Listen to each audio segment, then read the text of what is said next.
অসমৰ ভিতৰত অসমৰ বাহিৰত ভাৰতৰ বাহিৰত বেলেগ বেলেগ দেশত যিদৰে অসমৰ মানুহবোৰ একত্ৰিত হৈ জুবিনদাৰ প্ৰতি শ্ৰদ্ধাঞ্জলি জ্ঞাপন কৰিছে এটো এটা ঐতিহাসিক শ্ৰদ্ধাঞ্জলি ইয়াৰ আগতেও আমি দেখা পোৱা নাই ইয়াৰ পিছতো আমি দেখা পাম মই নাভাবো আৰু সেই কাৰণে আজি এই ফেসবুক লাইভ যোগেদি আজি আমি অসমীয়া সমাজ হিচাপে অসমীয়া মানুহ হিচাপে নিজৰ প্ৰস্তুতি আমি কেনেদৰে দেখালো মোৰ কিছু নিজৰ ব্যক্তিগত চিন্তা মনৰ ভাৱ মই এই ফেসবুক লাইভ যোগেদি মই জনাবলৈ বিচাৰো আমি বিভিন্ন ৰাজ্যত বিভিন্ন ঠাইত আমি দেখা পাইছো যত হাজাৰ হাজাৰ মানুহ গোট খায় লাখ লাখ মানুহ গোট খায় কেতিয়াবা কেনেদৰে এটা অশান্তি এটা পৰিবেশ সৃষ্টি হয় law and order situation হয় stampede কোবাত হৈ যায় মাৰপিট কোবাত হৈ যায় দোকান কোবাত জ্বলাই দিয়ে এনেকুৱা বহুত ঘটনা মই দেখিছো পঢ়িছো যত বেলেগ এটা দেশত বেলেগ এটা ৰাজ্যত এগৰাকী মহান শিল্পীৰ মৃত্যুৰ পিছত তেখেতৰ অনুৰাগীসকল ইমান আবেগিক হৈ যায় যে নিজৰ নিয়ন্ত্ৰণ তেওঁলোকে হেৰাই পেলায় কিন্তু অসমৰ ভিতৰত আমাৰ ৰাইজ যিদৰে ওলাই আহি হাৰি পাতি কেতিয়াবা গুৱাহাটী এয়াৰপৰ্টৰ বাহিৰত কেতিয়াবা কাহিলিপাৰা ঘৰ ৰেজিডেন্সৰ ঘৰৰ সন্মুখত সৰুসজা ষ্টেডিয়ামত যোৱাকালি যোৰহাট ষ্টেডিয়ামৰ ভিতৰত যিদৰে আমাৰ মানুহবোৰ নিজৰ আবেগ লগত ধৈৰ্য ধৰি জুবিন গাৰ্গৰ প্ৰতি শ্ৰদ্ধাঞ্জলি জ্ঞাপন কৰিছে সঁচাকৈ মই এজন অসমীয়া হিচাপে মই প্ৰথমে সকলো অনুৰাগীসকলৰ প্ৰতি কৃতজ্ঞতা জ্ঞাপন কৰিছো শ্ৰদ্ধা নিবেদন কৰিছো আৰু অসমীয়া সমাজ হিচাপে কিছু অংশ গৌৰৱ অনুভৱ কৰিছো আমি ইমান আমি আবেগিক হৈ যোৱা সত্ত্বেও ইমান আমি ধৈৰ্য ধৰি ৰাখিব পাৰিছো অসমখন আমি ধুনীয়া ৰাখিব পাৰিছো যোৰহাট সৰুসজাই এয়াৰপৰ্ট আমি সব ধৈৰ্য ধৰি আমি পৰিস্থিতিটো বেয়া কৰিব হ'বলৈ দিয়া নাই এই ক্ষেত্ৰত বিভিন্ন সময়ত গাৰিমা বৌ নিজৰ ফেসবুক যোগেদি ভিডিঅ' মেছেজ যোগেদি সৰুসজাই ষ্টেডিয়ামত কিছু কথা কৈ মানুহক বাৰম্বাৰ অনুৰোধ জনাইছিল যে আমি সকলোৱে জুবিনদাক ভাল পাওঁ কিন্তু ভাল পাওঁতে কেতিয়াও যে আমি এটা হুলস্থুলীয়া পৰিবেশ সৃষ্টি যে নকৰো তেখেতৰ আত্মাক কোনো কষ্ট নিদিওঁ গৰিমা বৌ এইখিনি কথা কৈছিল আৰু মই ভাল পাইছো যে আমি সকলোৱে তেওঁৰ কথাখিনি মানিলো অনুৰাগীসকলে তেওঁৰ কথাখিনি শুনিলে আৰু আমাৰ অসমৰ মানুহ যিদৰে শ্ৰদ্ধা নিবেদন কৰিলে যোৱা 13 দিনৰ ভিতৰত এইখিনি চৰ্চা বাহিৰতো হৈছে যে ইমান মানুহ গোট খালে তথাপি কতো হিংসা নহল কতো ভাইলেন্স নহল কতো মাৰপিট নহল দোকান জ্বলোৱা নহল টায়াৰ জ্বলোৱা নহল এইখিনিতো কথা বেলেগ ৰাজ্যত হৈছে ইমান ডিসিপ্লিন হয় 3 ঘণ্টা 4 ঘণ্টা 5 ঘণ্টা মানুহবোৰে হাৰি পাতি ৰৈ আছে কেতিয়াবা প্ৰথম দিনত লগ পাব পৰা নাই আকৌ দ্বিতীয় দিনলৈ গৈছে তো এইখিনি কথা আমাৰ অসমীয়া সমাজক বেলেগ সমাজৰ তুলনাত অলপ পৃথক চকুৰে আমি দেখা পাইছো আৰু সেই কাৰণে মই এই যোৱা 13 দিনৰ ভিতৰত অসমীয়া মানুহবোৰ যিদৰে নিজৰ মৰম আবেগ প্ৰকাশ কৰিলে ধৈৰ্য প্ৰকাশ কৰিলে তাৰ বাবে ৰাইজকে মই ধন্যবাদ জ্ঞাপন কৰিবলৈ বিচাৰিছো কৃতজ্ঞতা জ্ঞাপন কৰিবলৈ বিচাৰিছো এতিয়া ভাবিবলৈ এতিয়াও টান যে অহা বছৰ আমি কেনেদৰে বিহু উদযাপন কৰিম আহা মাহৰ এই মাহৰ 19 তাৰিখে এমাহ সম্পূৰ্ণ হৈ যাব এমহীয়া পাতিব লাগিব সময় যে ইমান পাৰ হৈ গ'ল কোনো ধৰিব পাৰা নাই মানুহবোৰো এতিয়াও বুজিব পাৰা নাই কি হ'ল কি হোৱা নাই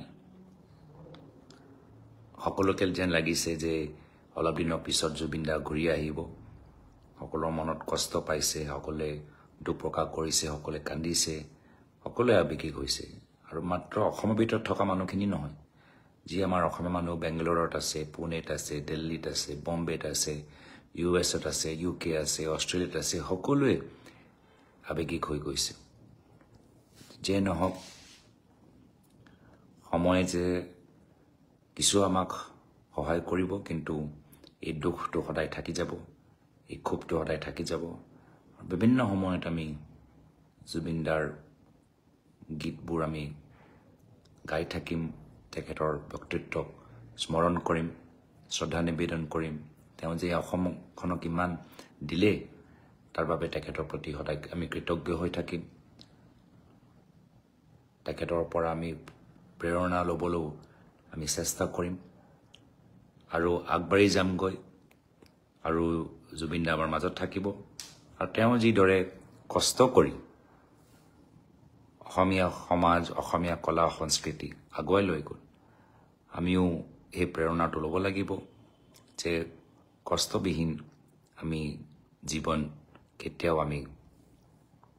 জীৱনত আমি কেতিয়াও সফলতা লাভ নকৰোঁ আমি কষ্ট কৰিব লাগিব মানৱ অসমীয়া সংস্কৃতি মাত্ৰ ভাল পালেও নহ'ব আমি নিজৰ ফলৰ পৰা কিছু আমাৰ যোগদান থাকিব লাগিব নিজৰ কিছু আমাৰ ত্যাগ বলিদান থাকিব লাগিব নিজৰ কিছু অৰিহণা থাকিব লাগিব তেতিয়াহে আমাৰ সমাজ আগবাঢ়ি যাব মই পুনৰবাৰ আজি বিজয় দশমী দিনত সকলোকে শুভেচ্ছা জ্ঞাপন কৰিছোঁ নিশ্চয় আগন্তুক দিনত তদন্ত আৰু চলিব কেনেদৰে চলে আমি সকলোৱে তাৰ ওপৰত চকু দিম আৰু দুখ লাগে যে আমাৰ কিছু অনুৰাগীসকল আজি জেলৰ পিছত আছে তেওঁলোকৰ এটাহে ভুল যে তেওঁলোকে ন্যায় বিচাৰিছিল মই অনুৰোধ জনাইছোঁ অসম চৰকাৰক যে জুবিন গাৰ্গৰ অনুৰাগীসকলক জেলৰ পৰা তেওঁলোকক ৰেহাই দিয়ক কোনো কাৰণ আজি তেওঁলোক জেলত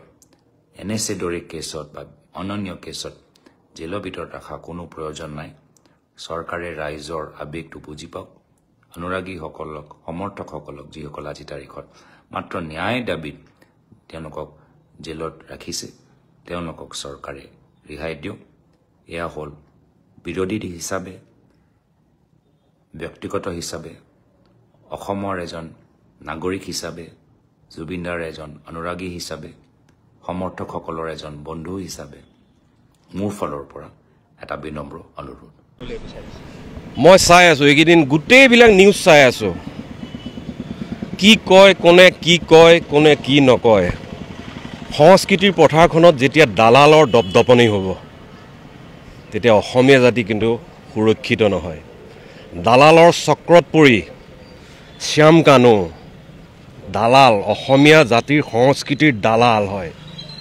সিদ্ধাৰ্থ সি মোক কৈছিলে এবাৰ মই পইচাৰ বাদে একো চিনি নাপাওঁ অসমীয়া সংস্কৃতিৰ যিজন গুৰি ধৰতা আমাৰ দালালৰ চক্ৰত পৰি আজি এই গতিকে আমাৰ অসমীয়া ৰাইজ আছে অসমীয়া সমাজ আছে এখন ভাৰতীয় দণ্ডবিধি আইন আছে গতিকে আইনক বিশ্বাস ৰাখক নিশ্চয় দোষীয়ে শাস্তি পাবই জুবিন গাৰ্গ হৈছে জনতাৰ মানুহ আছিল তেখেত সবকে ভলা বুলি ভাবে সকলোকে আৰু তাৰ এটা বস্তু আছিল সি সবকে জুবিন গাৰ্গ বুলি ভাবে গতিকে সেই হজা মানুহজনক আজি সিহঁতে নি আজি দুদিন ধৰি সিহঁতে ঔষধ খুৱাইছে নাই কাৰো খিয়াল নাই গতিকে এটুকুৰা হীৰা আমাৰ অসমৰ পৰা সিহঁতে বাহিৰলৈ লৈ গৈ এনেদৰে অনাদৰ কৰি সিহঁতে মাৰিব নালাগে ইয়াৰ উচিত শাস্তি মানে হয়তো ঈশ্বৰ আছে আৰু আমাৰ কৰ্মটো ঠিক তেনেকুৱা আমি যেনেকুৱা কৰ্ম কৰোঁ তেনেকুৱা ফল ভুগিবলৈ আমি ৰেডি থাকিব লাগিব আৰু জনে জানে মই বেছি চালোঁ তাৰ নিচিনা মূৰ্খ নাই গতিকে সিহঁত দুটাৰ নিচিনা মূৰ্খ গতিকে ইয়াৰ ন্যায় হ'বই ঈশ্বৰৰ ওপৰত বিশ্বাস ৰাখক, ভাৰতীয় আইনৰ ওপৰত বিশ্বাস ৰাখক, উচিত তদন্ত হৈ পেলাই। সিদ্ধাৰ্থৰ বিষয়ে জুবিন গাৰ্গে কিবা গম পাইছিল নেকি, কিবা আপোনাৰ লগত কিবা তেনেকুৱা শ্বেয়াৰ কৰিছিল নেকি কথা? আপোনাৰ অতি ঘনিষ্ঠ আছিলে যেহেতু জুবিন গাৰ্গ। মানে কি তেওঁলোকে বেপাৰ কৰিবলৈ আহিছে ইয়াত, তেওঁলোকৰ পইচা আছে মতলব। বাকী জুবিন গাৰ্গে এজন মেনেজাৰিং কাক কয়, কোনটো বিষয়ত মেনেজাৰিং কৰিব? মানুহ এটা ষ্টেজৰ ওপৰত জুবিন গাৰ্গক সাৱটিলে আহিলেই বুলি গতিয়াই দিলে, দিছ ইজ নট এটা মেনেজাৰটি। জুবিন গাৰ্গে কি খায় কি নাখায়, মোৰ এইখন ঘৰত সি 5 দিনলৈকে থাকেহি। জুবিন গাৰ্গ যেতিয়া মোৰ ঘৰত এণ্টি মাৰে তেতিয়া মোৰ খোৱা বোৱা বন্ধ হৈ যায়। মোৰ মনত সি ভগৱান। এতিয়া অসমবাসীক ক'লে এইটো হেৰি হ'ব, বৰাই হেৰি কোৱা কথা হ'ব। সি যে ভগৱান মই আগৰ পৰা গম পাওঁ, মই আগৰ পৰা জানো সিজন দেৱতা, এজন ভগৱান। জুবিন ঘৰত এণ্টি মৰাৰ আগদিনাখনৰ পৰা মই প্ৰিপেয়াৰ হৈ থাকোঁ, তাক মই কি খুৱাম, প্ৰতিটো খোজত বস্তু থৈ দিওঁ, সি কোনটো ভাল পায় কোনটো ভাল নাপায়। ঔষধ মই 3:30 বজাত মই ঔষধ খুৱাওঁ তাক। সেইদিনা সি 16খন চিনেমা চাইছে, কানি আহে, আকৌ মোক বুই থাকোঁ যায়, এইটো কেছটো এইটো কেছটো এইটো কৰা। গতিকে সেই মানে একো পলিটিক্স নজনা মানুহ এজন, আজি সি তাক তেনেকৈ সি কিন্তু নেৰিব। কিন্তু জুবিন গাৰ্গে সিহঁতক নেৰিব। 2 প্ৰকাৰৰ মানুহ আছে। এক প্ৰকাৰ হৈছে জুবিন গাৰ্গৰ লগত 2 প্ৰকাৰ থাকে মানুহ। এক প্ৰকাৰ হৈছে জুবিন গাৰ্গক খুৱাই ভাল পায়, আৰু এক প্ৰকাৰ হৈছে জুবিন গাৰ্গৰ পৰা খাই ভাল পায়। গতিকে সময়ে এতিয়া প্ৰত্যুত্তৰ দিব এইবিলাকৰ, আৰু কি ক'ম আৰু, সিয়েই নাই। গতিকে এই ফুলখিনি তাৰ ইচ্ছা আছিলে, মই বিসৰ্জন দি আহোঁ, সেয়াই আৰু। সিদ্ধাৰ্থে আপোনাক কৈছিলে যে মই পইচা চিনি পাওঁ বা টকা চিনি পাওঁ? অবভিয়াছলি এদিন মোক কৈছে, মানস দা মই পইচা চিনি পাওঁ, বাকী মই একো, মোৰ পইচা আছে মতলব, মোক কৈছে।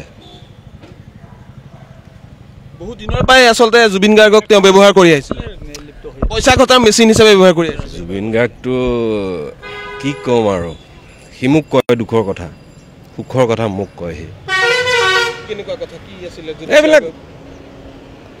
এইবিলাক নকওঁ। সময়ত মই চাই আছোঁ, গোটেই হেৰিখন চাই আছোঁ, আৰু এক শ্ৰেণীৰ মই বাইটো চাই আছোঁ, শিল্পীৰ বাইটো চাই আছোঁ, আৰু বাইটৰ লগত কাৰ লগত ফটো উঠে সেইবিলাকো চাই আছোঁ। পাব্লিচিটি বিচৰা মানুহ জুবিন গাৰ্গ নাছিলে। আজি দেখিছোঁ চামকিয়ানু মহন্তৰ লগত বহুতৰ অমুক তমুক ভুচুক, চব জানে জুবিন গাৰ্গে, কিন্তু জুবিন গাৰ্গ ইজ জুবিন গাৰ্গ। জুবিন গাৰ্গৰ হৃদয়ংগম কৰিব জানিব লাগিব, এতিয়া বুজি পাব কেনেকুৱা এজন মানুহ আছিল, কি হেৰি আছিল। শ্যাম কানু বা প্ৰগ্ৰেম লোৱা বহুত শিল্পী কিন্তু মনে মনেও আছে। এইবিলাকতো হাঁহি উঠা কিছুমান কথা। শ্যাম কানু সেইদিনা কৈছে মই নগ'লে ই ছুইচাইড কৰি দিব। আপুনি আছিলে নি? মই থকা নথকা এইবিলাক বাদ দিয়া, গম পাইছে আপুনি? মই যদি শ্যাম কানুৰ প্ৰগ্ৰেমটোত যদি জুবিন গাৰ্গ নাযায়, সি ছুইচাইড কৰি দিব। ইম'চনেল ব্লেকমেইল যিটো, কিন্তু কোনো সাৰি যাব নোৱাৰে, চব ফচিব। এজন অসমীয়া জাতিক হৰ্তা প্ৰাণকৰ্তাক আজি এই অৱস্থা কৰিলে। গতিকে তেওঁলোক আমাৰ হিয়া মধুজন, নকওঁ আৰু মই। আৰক্ষীক কি আহ্বান জনাব, যিহেতু তেওঁলোক দুইজনকে ইতিমধ্যে গ্ৰেপ্তাৰ কৰে? আৰক্ষী আমাৰ যিখন আইন আছে, আইনমতেই গোটেইবিলাক বস্তু হ'ব। আৱেগত চব বস্তু নহয়। আমি এখন আইনৰ তলত, আমি আইন এখনৰ ছাঁত আছোঁ আমি। গতিকে সেই আইনখনে যি ব্যৱস্থা ল'ব সঁচাই ভাল হ'ব, সেইটো বিশ্বাস ৰাখক। গৌৰৱ গগৈ ডাঙৰীয়াই ফেচবুক লাইভ যোগে তেওঁৰ মনৰ বহুখিনি কথা প্ৰকাশ কৰিলে। হয়তো আপোনালোকে ধৰিব পাৰিছে, যিখিনি কথা কৈ গৈছে সঁচা, বহুত বেছি গুৰুত্বপূৰ্ণ কথা কৈ গৈছে, আমাৰ মাজলৈ আগবঢ়াইছে। জুবিনদাৰ মৰমবোৰ চাওকচোন, কেনেদৰে হাঁহ, বান্দৰ, কাছ, ঘোঁৰা, গৰু, কুকুৰ সকলোৱে, গোটেই প্ৰকৃতিয়ে তেওঁক কেনেদৰে আগুৰি ধৰিছে। তেওঁৰ শ্ৰদ্ধাঞ্জলিত চাওক, মেকুৰীও লগতে ডাৱৰ কোনো হাৰি যোৱা নাই, চিলনী জাকেও উৰা মাৰিছে, লগতে ৰামধেনুও আপোনাৰ ওলোটাকৈ ওলাইছে। এনেকুৱা নেদেখা দৃশ্য দেখিবলৈ পালে আমাৰ সমগ্ৰ দেশে দেখি আছে। এনেকুৱা কেতিয়াও নেদেখা দৃশ্য। জুবিনদাৰ ন্যায়ৰ বাবে সমগ্ৰ দেশ এতিয়া লাগি আছে। মুঠতে জুবিনদাই ন্যায় পাব লাগে, দুখীয়ে উচিত শাস্তি পাব লাগে। উচিত শাস্তি পোৱাটো সমগ্ৰ ৰাইজে বিচাৰিছে, আৰু তেওঁ সকলো জনগণে বিচাৰিছে। জুবিন দাই ন্যায়